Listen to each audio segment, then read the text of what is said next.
Hi, period 6-7. This video is just for you guys. I'm going to go ahead and solve number 7 on your worksheet that your sub just passed out.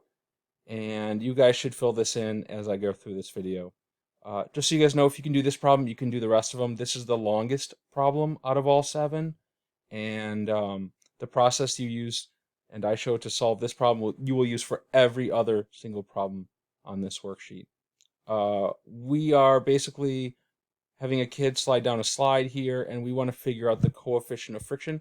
This is actually what you guys are going to do tomorrow in your lab. Your goal is to solve for mu. So it's a good thing I'm solving for this problem. Mu is equal to, I should say, FF is equal to mu times Fn. So our goal here, given this little hint over here, is that we need to solve for FF and Fn, and then we can go ahead and quickly solve for mu. I'm going to draw a little kid. He's going down the ramp. The very first and most important step is a force diagram. Gravity is going to pull down on the kid. There is a perpendicular force up and to the right on the kid, and there is friction the opposite way. Now, just like before when we had angle forces and there was an applied force and we broke it up into sine and cosine, we can do that here with the ramp. The way we can do this with a ramp is that gravity is our angled force. And it turns out that gravity is doing two things. It is pushing the kid onto the ramp. So it's keeping them onto the ramp. So pushing that way. It is also pulling them down and to the right on the ramp. So you can consider gravity to be the angled force when you have a ramp situation. And I'm not going to prove it right now, but using geometry, you can prove that the angle theta right here, 40 degrees, is the same as that angle right there. So you're just going to have to believe me on that one. I don't have time in this video to use proofs and figure that out for you. Just keep in mind that that's true. Also, this is the opposite leg, so that's going to be FG sine theta pointing down the ramp, and this is going to be FG cosine theta pushing down and to the left. Now, don't write this down, okay? But even if the ramp was flipped and rotated, I should say mirror imaged over, everything would still be the same, okay?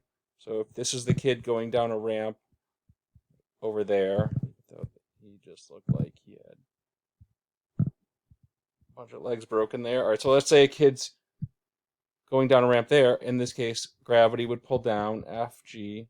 We'd have a normal force perpendicular. We'd have friction up and to the right.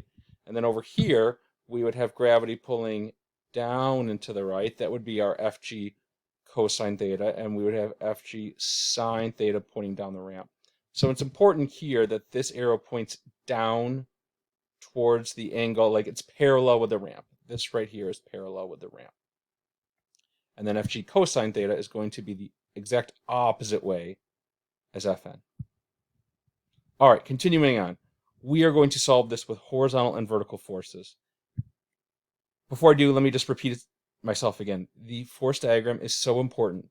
Everything comes off the force diagram. You have to be able to draw this. You may want to draw that force diagram 5 or 6 times in your notebook to make sure you have that right. Moving along, solving this problem here.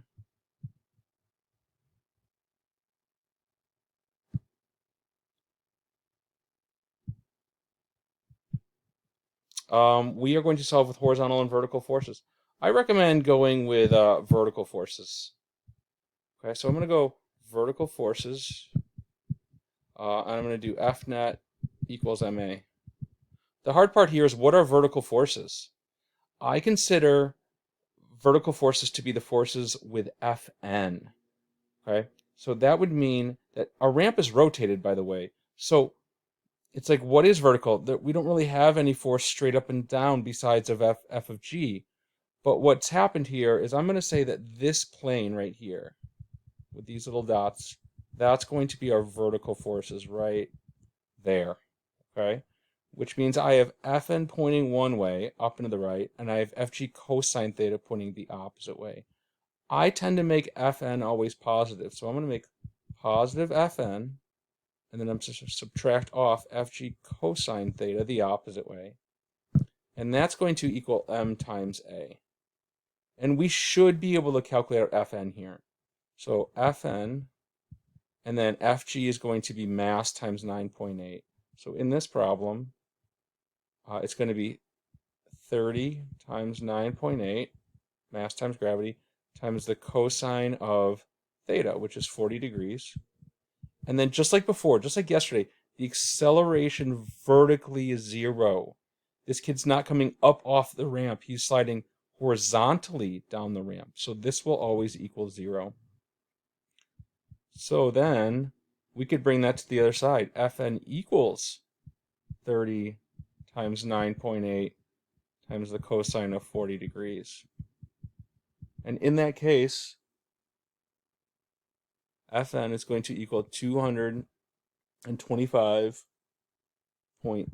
newtons. So that's one step. So all the problems above where it just asks you to calculate out what Fn is, that is the exact same way. Yeah, 225.22. All right, then we're going to go to horizontal forces. Now, horizontal forces, you guys are used to using friction as a horizontal force. So that would mean this plane in black here. Okay, so maybe the vertical forces I'll put here and highlighted in blue. Okay, and then the horizontal forces, I've already got Fg sine theta already highlighted in yellow, and I've got Ff the exact opposite way. So basically, the forces along the direction of the ramp, the surface of the ramp. So I would start off with F net equals m times a. And then I'm going to make the direction that's going positive. So I'm going to make positive Fg sine theta. That's going down and to the right. And then I'm going to subtract off friction going the exact opposite way, up and to the left, the opposite way, equals m times a. We should be able to solve for the friction force here. So this would be 30 times 9.8 times the sine of 40 degrees minus the friction force equals the mass of the kid is 30, and the acceleration in the problem up here is 3.4. So I would do 30 times 9.8 times the sine of 40, and I would subtract it off both sides, and then I would probably eventually have to divide by a -1 to make FF positive, and algebraically, FF should equal 86.98 newtons. Now, the majority of the problems above this, 1 through 6, might only have you do one of these vertically or horizontally, or they may have you do both. And that would probably be it. This is the longest problem. I'm also doing it because this is what you're going to do in your lab tomorrow. Keep in mind that if you're solving for the acceleration, for the kid down the ramp, you would be solving for this. So maybe in some problems I give you the friction force, and you have to solve for A. So that's how you're going to solve that. So all these steps, what it turns out for ramps, that this right here is always going to be the same for every vertical problem, and this right here is going to be the same for every horizontal part of the problem. I don't want you to memorize that, though. If you try to memorize that, then you are going to make mistakes, because we also have angled pushing and pulling problems, and then we also have more angled problems that are going to be a little bit different in a couple days. So do not memorize what I just put right here. What you should memorize is the force diagram and the directions that are horizontal and vertical, and how I got to that step. If you're not sure how I did that, you should go back and rewatch this video again.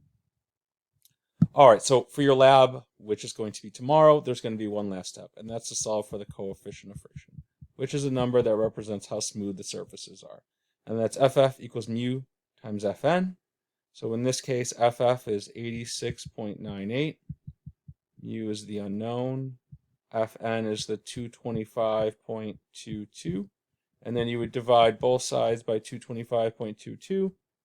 And mu comes out to be, let me check it out,